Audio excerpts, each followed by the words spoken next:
much, everybody. It's a great honor to have President Ferdinand Marcos Jr. of the Philippines, a great family legacy, and highly respected in this country. I know that because I have many friends in the Philippines, and there's great respect, or I couldn't say it, so congratulations. Thank you. We're going to be talking about trade. We're going to be talking about war and peace. They're a very important nation militarily, and we've had some great drills lately. We're back with them. I think I can say that the last administration was not getting along with them too well. They didn't get along with anybody. They didn't know. Honestly, they didn't know what they were doing. But we have some fantastic military relationships with the Philippines, and that's been reinstituted. And Pete, I would say that you couldn't be happier, right, with the relationship. Great partners. So I just want to say it's an honor to have you. We're going to talk about trade today, and we're very close to finishing a trade deal, big trade deal actually. And we do a lot of business with you. It's a lot of income coming in for both groups. But I was surprised to see the kind of numbers. They're very big, and they're going to get bigger under what we're doing and what we're proposing. And I just want to thank you for being with us. It's a great honor. You and your representatives, it's really a great honor. We have a big announcement. AstraZeneca, the big drug company, is going to spend $50 billion, just announced $50 billion in the United States in order to build various places all over the country, big manufacturing plants, pharmaceutical plants all over the country, so that's an honor. And he said they did that because of the election and because of the fact that the tariffs are placed. So they're building their facilities in New York. $50 billion, that's a big investment. And it's going to be a very good investment. I have no doubt about it. So thank you to AstraZeneca. And with that, I'd like to have you say a few words, please. Thank you very much, Mr. President. Of course, we're all very happy to be here to once again reaffirm the very strong ties between the Philippines and the United States, ties that go back over 100 years. And considering the context in which we live these days, especially in my part of the world, this has evolved into as important a relationship as is possible to have. We must remember that the United States is our only treaty partner in the Philippines, and that has stood us in good stead over the years, certainly through the Second World War, and the cultural memory of all Filipinos, down to even the school children, is that our strongest, closest, most reliable ally has always been the United States. That is something that we value, that we are grateful for, and that we will continue to foster as we go on. With the leadership of President Trump, I am very confident that we will be able to achieve that. I think it is worthwhile to remember that it was President Trump who, in his first term, characterized the relationship between the Philippines and the United States as ironclad. And that has been necessarily the case since that time that you made that statement, sir. And it is something that the Philippines will always hold close to its heart. Thank you once again, and we are honored, and it is our great pleasure to be here and to visit with the President of the United States. Thank you, sir. It's my great honor. Any questions, please? Mr. President. Yeah, please, go ahead. Mr. President, do you think that Fed Chair Jerome Powell should resign? I think he's doing a bad job, but he's going to be out pretty soon anyway. In eight months, he'll be out. But I call him too late. He's too late all the time. He should have lowered interest rates many times. Europe lowered their rate 10 times. We lowered ours none. And it's causing a problem for people that want to buy a home. Look, our economy is so strong now, we're blowing through everything. We're setting records. You know that, you see that. And whether it's the Philippines or anyone else, we're setting records at levels that nobody's ever seen before. But you know what? People aren't able to buy a house because this guy is a numbskull. He keeps the rates too high, and probably doing it for political reasons. The only time I remember him cutting rates, I mean, he cut the rates just before the election to try and help Kamala or whoever he was trying to help. He probably didn't know. And he's building a building. He's $2.7 billion. They have a $900 million overrun. What is that? And that was given by Biden. That was another Biden deal. And this guy's building this building that's severely overrun. And what does he need the building for? Why does he need space for more people? So they did a big study the other day, and they called all of the great intellects and the great economists and all of the great everything. And it was 71, and only 2 got it right. Me and another gentleman that happens to be very smart. 69 people got it wrong, and the Fed got it wrong, more wrong than anybody. And you know, he has these think tanks, and they build buildings for people that think. And it's really not thinking; it's a little bit of combination of thinking, but it's something you sort of have or you don't have. They don't. The job he's done is just terrible. He ought to raise interest rates. You know, we should be at 1%. We should be leading the world. Instead, we're paying 4%. And if you look at what that means, that's over $1 trillion in interest that we have to pay. That with the striking of a pen, we would be saving more than $1 trillion. Is that right, Scott? Yes, Do you have sir. anything to say about it? Yes, sir. I called yesterday and this morning for the Fed to do a big internal investigation to understand not their monetary policy, but everything else. The Fed has had big mission creep, and that's where a lot of the spending's going. That's why they're building these new or refurbishing these buildings. And I think they got to stay in their lane. And I think that based on the way they cut rates last fall, they should be cutting rates now. It's inconceivable, I know the Fed very well, that they can be spending $2.7 billion to build a building. They don't do anything. It's the greatest job. You show up one day, a half a day, you make a little speech, the economy's doing well, the economy's not doing well, we're going to raise interest. And he's got it wrong. That's why I call him too late, T-O-O, too late. And it's really too bad. But it is affecting people that want to buy houses, and that shouldn't happen. And Mr. President, And you know, he should lower them. Those rates should be 3 points lower. That's what they should be, 3 points lower, maybe more than that. Mr. President, I would like to ask both of you Yes. one question. Mr. President Marcos, next year, Philippines is going to be the rotating chair of ASEAN. I wonder, how do you plan to balance your relationship between the United States and China?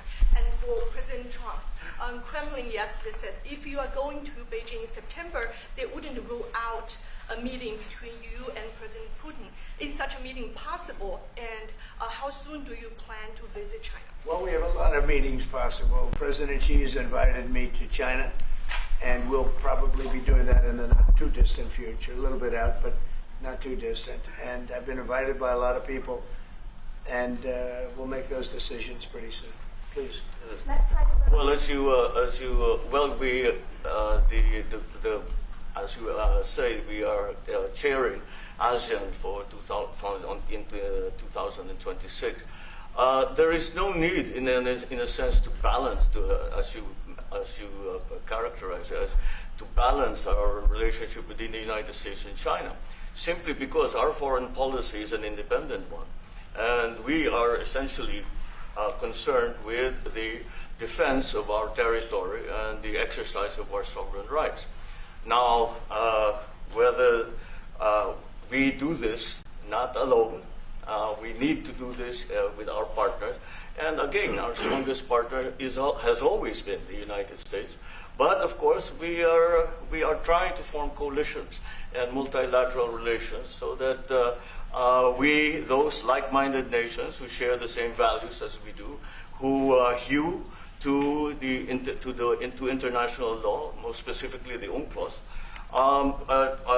present that position very clearly to anyone who has intentions of unilaterally changing the world order, and that is how we are guided in that. And I don't mind if he gets along with China, because we're getting along with China very well. We have a very good relationship. In fact, the magnets, which is a little complex piece of material, but the magnets are coming out, very well. They're sending them in record numbers. We're getting along with China very well, and I don't mind if the president dealt with China, if that's meant, because I think he has to do what's right for his country. I've always said, make the Philippines great again. Do whatever you need to do, but you're dealing with China wouldn't bother me at all. Well, now it is something that we have to do in any case. Yeah. And, certainly. Mr. President, do you support the Justice Department seeking a new interview with Ghislaine Maxwell, and did you urge the Attorney General to seek one? I don't know anything about it. They're going to what? Meet her? Your Deputy Attorney General is reached out to Ghislaine Maxwell's attorney asking for a new interview. Yeah, I don't know about She it, has but said- I think it's something that sounds appropriate to do. Yeah. Do you have any concern that your Deputy Attorney General, who's your former attorney, would be conducting the interview, given your No, your no. past relationship? He's a very talented person. He's very smart. I didn't know that they were going to do it. I don't really follow that too much. It's sort of a witch hunt, just a continuation of the witch hunt. The witch hunt that you should be talking about is they caught President Obama absolutely cold, Tulsi Gabbard. What they did to this country in 2016, starting in 2016, but going up to 2020 in the election. They tried to rig the election, and they got caught. And there should be very severe consequences for that. When we caught Hillary Clinton, I said, you know what? Let's not go too far here. It's the ex-wife of a president, and I thought it was sort of terrible. And I let her off the hook, and I'm very happy I did. But it's time to start, after what they did to me, and whether it's right or wrong, it's time to go after people. Obama's been caught directly. So people say, a group. It's not a group. It's Obama. His orders are on the paper. The papers are signed. The papers came right out of their office. They sent everything to be highly classified. Well, the highly classified's been released. And what they did in 2016 and in 2020 is very criminal. It's criminal at the highest level. So that's really the things you should be talking about. I know nothing about the other, but I think it's appropriate that they do go. May I ask you about that, Mr. President? Tulsi Gabbard has submitted a criminal referral to the Department of Justice. From your perspective, who should the DOJ target as part of their investigation? What specific figures in the Obama administration? Well, based on what I read, and I read pretty much what you read, it would be President Obama. He started it.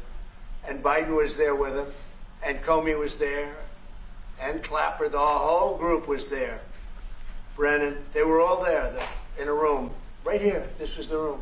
This is much more beautiful than it was then, but that's okay. I have nice pictures up that came out of the vaults. They were in there for 100 years. This is much more beautiful. We have the Declaration of Independence now in the room, which wasn't here. I guess people didn't feel too good about putting it here, but I do. But you know what? If you look at those papers, they have them stone cold, and it was President Obama. It wasn't lots of people all over the place. It was them too. But the leader of the gang was President Obama, Barack Hussein Obama. Have you heard of him? And except for the fact that he gets shielded by the press for his entire life, that's the one they... Look, he's guilty. It's not a question. I like to say, let's give it time. It's there. He's guilty. This was treason. This was every word you can think of. They tried to steal the election. They tried to obfuscate the election. They did things that nobody's ever even imagined, even in other countries. You've seen some pretty rough countries. This man has seen some pretty rough countries, but you've never seen anything like it. And we have all of the documents.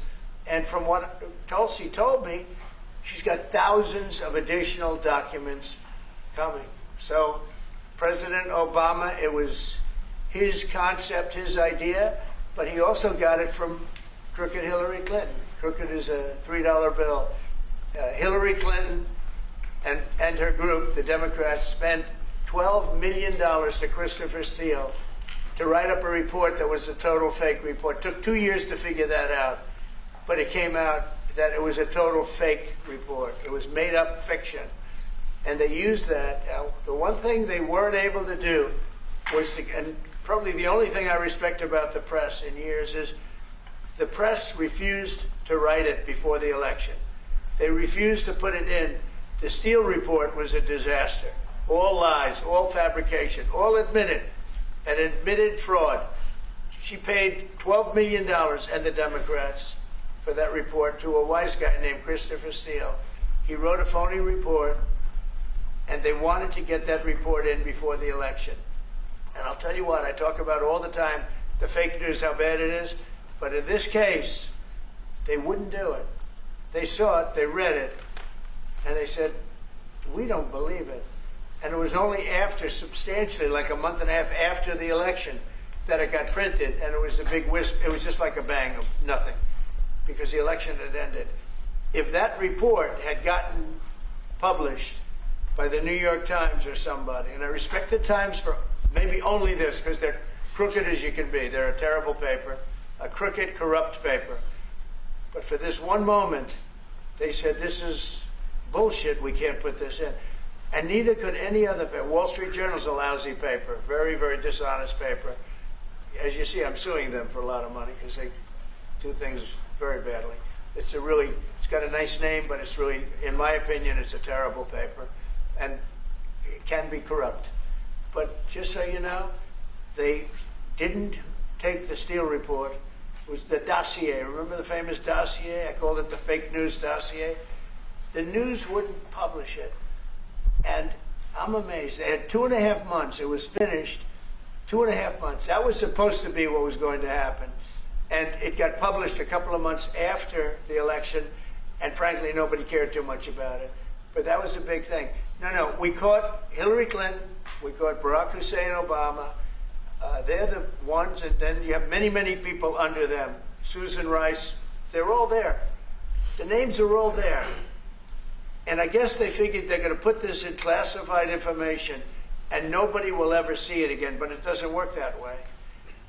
And it's the most unbelievable thing I think I've ever read. So you ought to take a look at that and stop talking about nonsense, because this is big stuff. Never has a thing like this happened in the history of our country. And by the way, it morphed into the 2020 race. And the 2020 race was rigged, and it was a rigged election. And because it was rigged, we have millions of people in our country. We had inflation. We solved the inflation problem. But millions and millions of people came into our country because of that. And people that shouldn't have been, people from gangs and from jails and from mental institutions, people that we don't want in our country, people that we're getting out, dangerous people. 11,888 murderers, many of them, 50%, more than 50%, murdered more than one person. I hate to say this with such a distinguished guest, but you know, they asked me a question. I got to answer the question. No, Barack Hussein Obama is the ringleader. Hillary Clinton was right there with him, and so was Sleepy Joe Biden, and so were the rest of them. Comey, Clapper, the whole group. And they tried to rig an election, and they got caught. And then they did rig the election in 2020. And then because I knew I won that election by a lot, I did it a third time, and I won in a landslide. Every swing state won the popular vote. But I won that all the same way in 2020. And look at the damage that was caused. How crucial is the ammunition hub, and how crucial is the ammunition hub that the U.S. plans to build in Subic and the Luzon corridor, considering that these will be built in areas that hosts strategic ports as well as military air bases? You're talking ammunition? Yes, the U.S. House Congressional Committee on Appropriations approved a budget. What's very important. Otherwise, Sorry? we wouldn't have approved it. Sorry. Yeah, it's very important. Otherwise, we wouldn't. We need ammunition. We're going to end up in a few months, we'll have more ammunition than any country has ever had. We're going to have more missiles than any country has ever had. We're going to have all the speedy missiles. We'll have the speedy ones, the slow ones, the accurate ones, the ones that are slightly less accurate. We have everything. But we will have more ammunition than any country has ever had. It's very important to me. And how Go ahead, please, Red. Sir, when you say that you're close to making a trade deal, what gaps remain? And for President Marcos, sir, I was just wondering, do you not think that perhaps the Philippines hosting U.S. missile systems could be considered escalatory by China, especially because they can strike deep into mainland China? Thank you. Well, it's an honor to be with this gentleman. You know, I've known him, and I've known his family, actually, but I've known him. And I assume you're from the Philippines? Are you from the Philippines? Yes, sir. It's good. You're very lucky to be from the Philippines. Right? It's a great place. But we're going to have a very good relationship. I mean, I know you had some problems with another president, and it was not your fault. It was the president's fault. And the country was maybe tilting toward China, but we untilted it very, very quickly. But you know, you had a country that was tilting toward China for a period of time, and I just don't think that would have been good for you. You can deal with China, you should deal with China, but when I got elected, everything changed, and they came right back to us. President Trump, My question to President Marcos. Sorry. Say it again. Yeah, Brian, go ahead. oh, Mr. President, I just wanted to piggyback off of Sorry, I have housing. a question to President Marcos. I'll let Yes, yes. I'm sorry, what was the question again? It was about whether having U.S. missiles hosted in the Philippines could be considered escalatory by China. All of what we consider part of the modernization of the Philippine military is really as a response to the circumstances that surround the situation around the South China Sea and now what we used to refer to as Asia Pacific, which we have expanded now to the Indo-Pacific. And if we would certainly, like in any kind of military spending, we would wish that it wasn't necessary, but it is. And so that is what we are doing. And as an adjunct to the question about the ammunition production, this is actually the United States is assisting the Philippines in what we call our self-reliance defense program, which is to allow us to be self-reliant and to be able to stand our own 2 feet, whatever the circumstances that occur in the future. And the reason that we have encouraged more interaction with the United States is because it is necessary. And it is not just with the United States. It is with all our neighboring countries and even countries as far afield as the Scandinavian countries, the EU. And so this is an ongoing process. And again, I will stress the point that we do this because we feel it is necessary. Don't forget, just as tantamount to what you're asking, the Philippines were loaded up with ISIS and a lot of terrorists, and they were at a very, very dangerous point. And during my administration, we went in and we wiped them out, working with the Philippines, but we wiped them out. But if we didn't go in, I don't know what would have happened. I don't know who would be your president right now. But we spent a lot of time and a lot of talent on going into the Philippines and wiping out terrorists. They had a tremendous problem during my administration.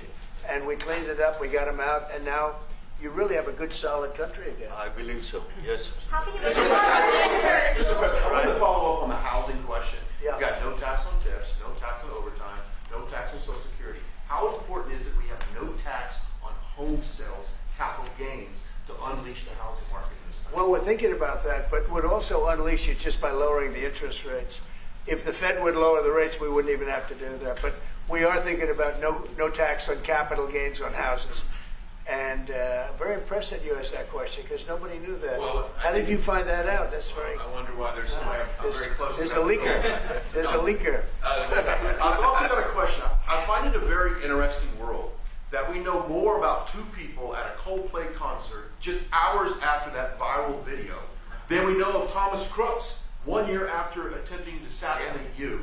What is holding back the investigation on Thomas Crooks? Well, they've reported to me and they've told me things, and they really say they haven't found anything that was abnormal. I would say this: the Secret Service was very brave because they were right there and they jumped on me. They made a mistake. They should have had somebody on that roof, and they should have had communication with the local police, who also, they did a very good job, but they made some mistakes, and we have a whole different group of people now. I don't think anything can happen, but I think we have the best people anywhere in the world right now, and I think they've learned. And they went into him very, in great detail. They gave me the whole thing, and what can I do? They say that it was just a nut job that was looking to do this, and I spoke with the FBI, the new FBI. I spoke to the FBI, who was the old FBI. I wouldn't have believed a thing they said, because the old FBI under Comey was crooked as hell. He was one of the most crooked. Everybody should read the Horowitz report. Unfortunately, Bill Barr didn't use it. But the Horowitz report, not appointed by me, it was a report on Comey and the FBI. It is one of the worst shots at a human being I think I've ever seen. In fact, the New York Times did an editorial that was one of the worst editorials I've ever seen about anybody. That was about Comey. You ought to go back and get, and Barr didn't use it because he didn't have the guts to use it, or something happened. I don't know. Too bad. He went to Mr. Durham. Instead of doing the Durham, all they had to use is the Horowitz report. And I always felt badly for Horowitz, frankly, because he's a Democrat, I guess. He was appointed by a Democrat. But that report has gotten lost, and it shouldn't be lost. You should all go back. It should be mandatory reading. Go back and read the Horowitz report on Comey and his cronies. And you'll see exactly, we're going to add that to all the stuff that we found. It just confirms it. But what we found is even more so. Now, we found absolute, this isn't like evidence, this is like proof, irrefutable proof that Obama was seditious, that Obama was trying to lead a coup, and was with Hillary Clinton, with all these other people, but Obama headed it up. And, you know, I get a kick when I hear everyone talks about people I never even heard of. It was this one. No, it was Obama. He headed it up. And it says so right in the papers. Got everything. Got everything. This is the biggest scandal in the history of our country. And it really goes on to even the auto pen, because it all relates to the same thing. It all started the same sick minds. You have an auto pen, which is a tremendous, well, we don't have a president, we have an auto pen that signs everything. I'll bet you sign everything. You don't have auto pens. Everybody, who doesn't sign? You're the president of a country. But it's all that whole thing, leading right up to the end of it is the auto pen. And the auto pen was used by people, and Biden knew nothing about it. Biden knew nothing about it. They were signing documents that he knew nothing about. As an example, they released the Unselect Committee of Liability. The Unselect Committee spent 2 years grilling everybody, and then they destroyed all the evidence. You know why? Because the evidence made them guilty, and he gave them all a pardon. The Cheney, all the scum that was on the Unselect Committee, Cryan, Adam Kinzinger, and Democrats, and he gave them a pardon. Do you have something else? I was just going to add one more thing on Adam Schiff.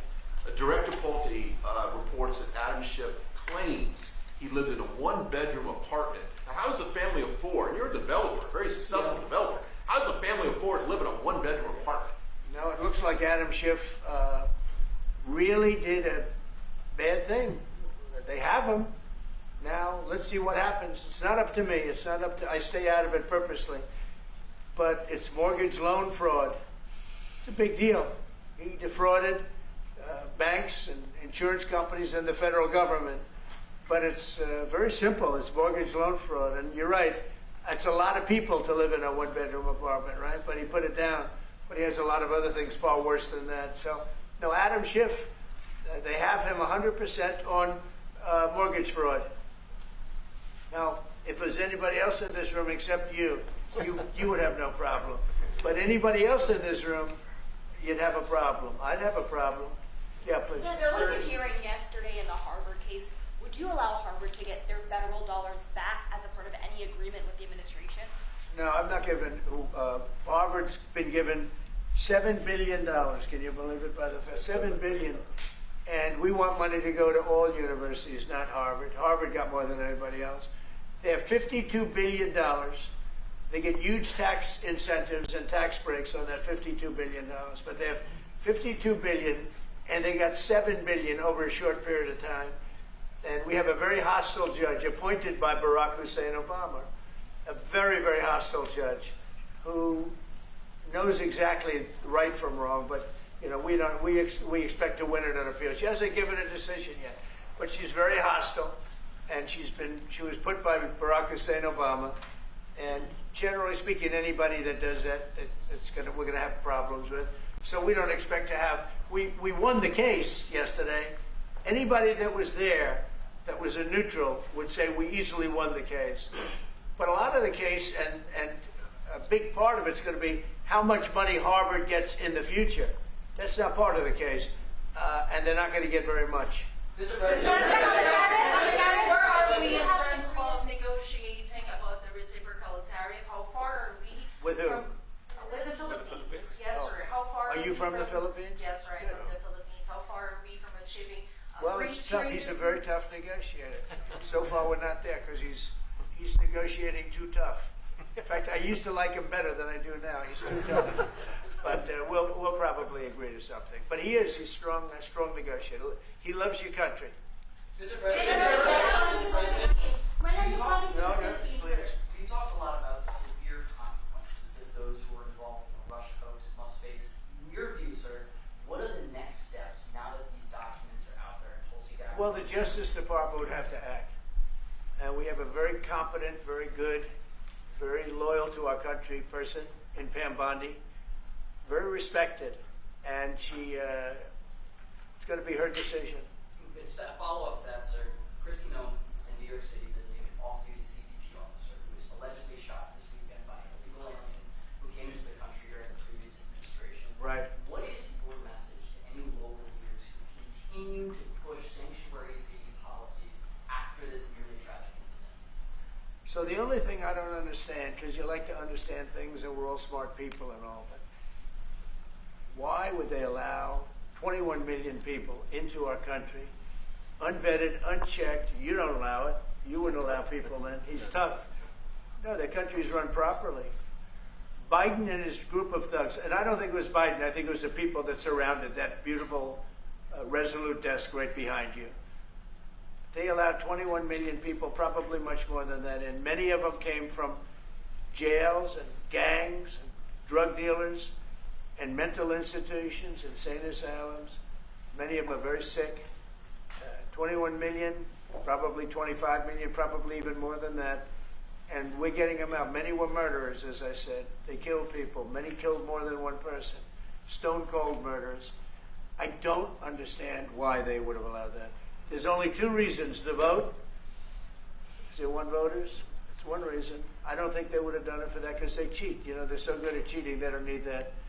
But the vote, and the second reason is they hate our country. I think they hate our country. I actually do.